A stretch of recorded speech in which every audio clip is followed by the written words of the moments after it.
Hello, ladies and gentlemen, and welcome to the sixth episode of the Chalk Talk podcast. I am your host, Ryan Kelly, and today we're going to be going over the NBA playoffs and NHL playoffs, updates on those. Then, are college athlete recruits getting paid to keep their commit? Find out more after this.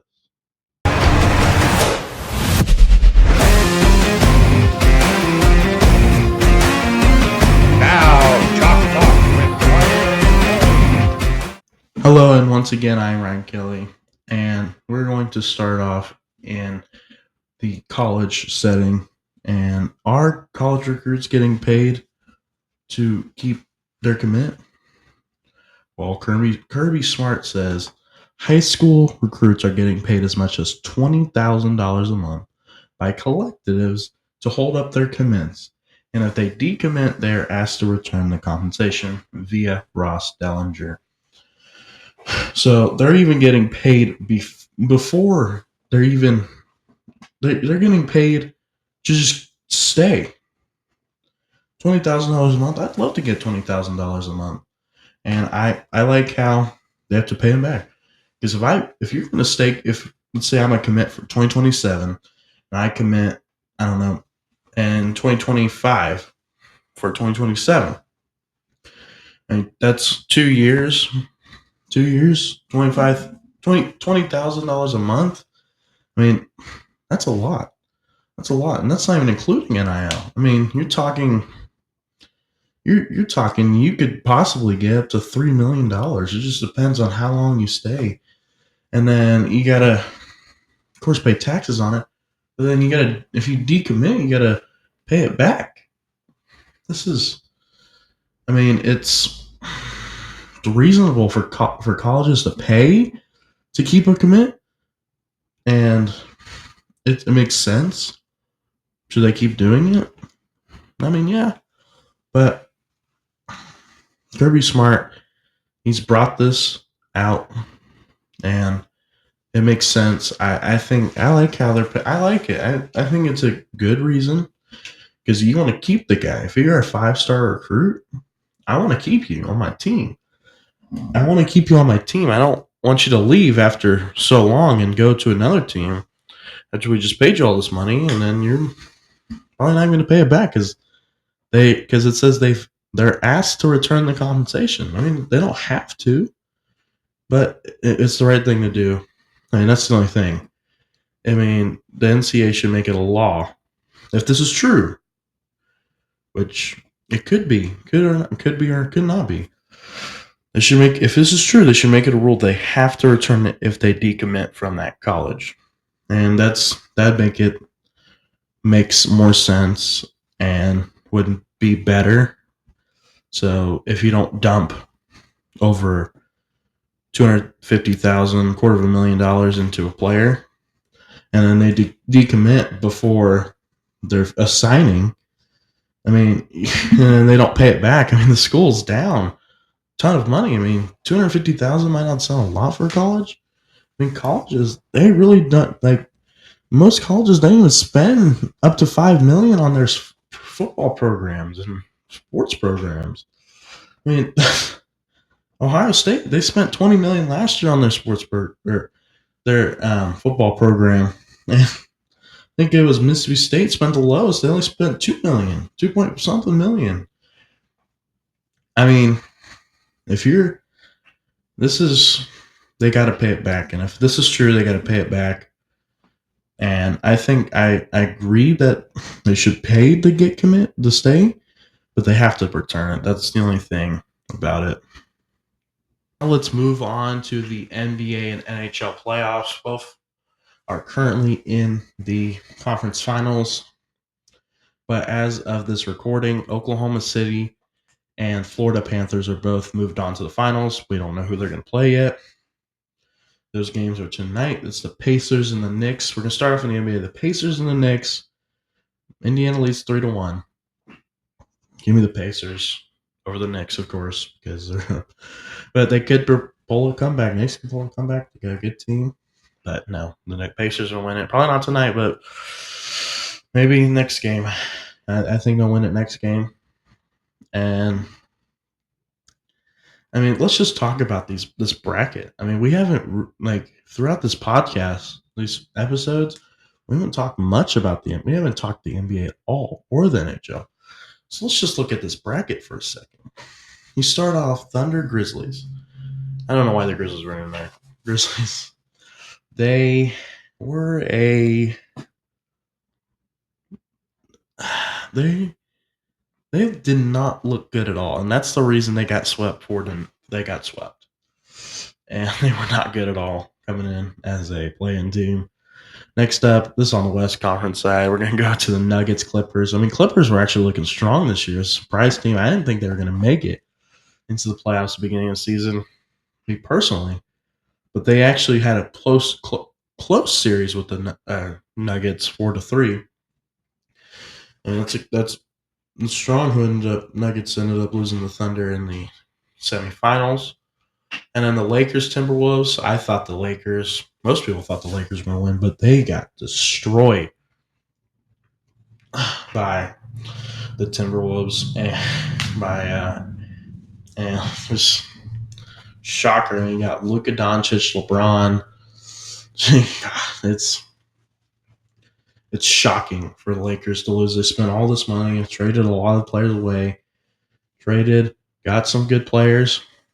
You couldn't even make it past the first round to a team that was thought of not to be as good.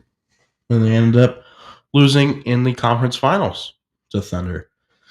Then we're going to move on to the Rockets and Warriors. Rockets, man, blew it last game. Gosh, 103-89 last game. I thought the Rockets were going to win. I even thought the Rockets were even going to make it to the conference finals. But they lost. They lost to the 7-seed Warriors.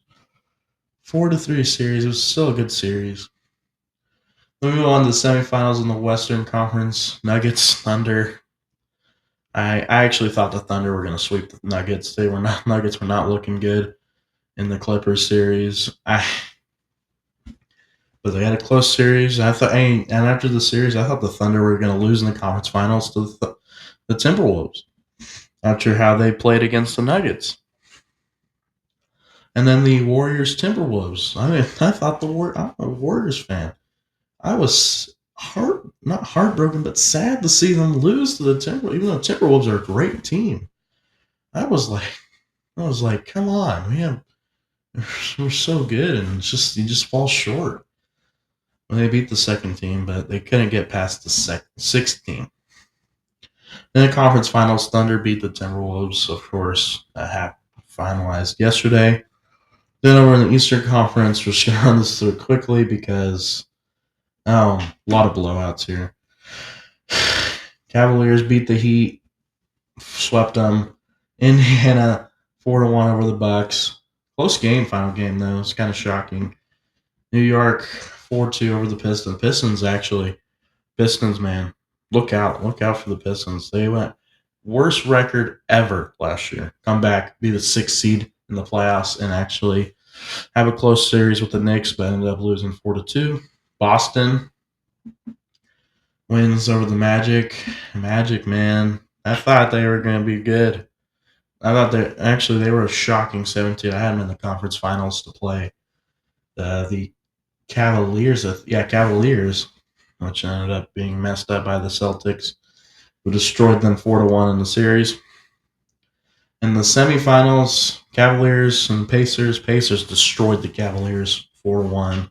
Series, Knicks destroyed this. Well, not destroyed. It was kind of close to the beginning of the round, and then kind of messed up. Kind of got a little shaky for the Celtics.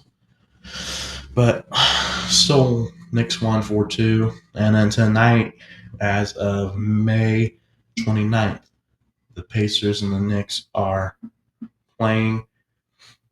Pacers are up 3-1 in the series. New York is favored 4.5, sorry, by 4.5 points. I think the Pacers get it done tonight, if I'm honest with you. They'll get it done tonight. Play the Thunder, and give me the Thunder to win it all. But Thunder will win it all. Yeah, I think the Thunder got a strong team. Thunder won it all. Next up, we will move into the Stanley Cup playoffs of the NHL. I mean, nothing really happened.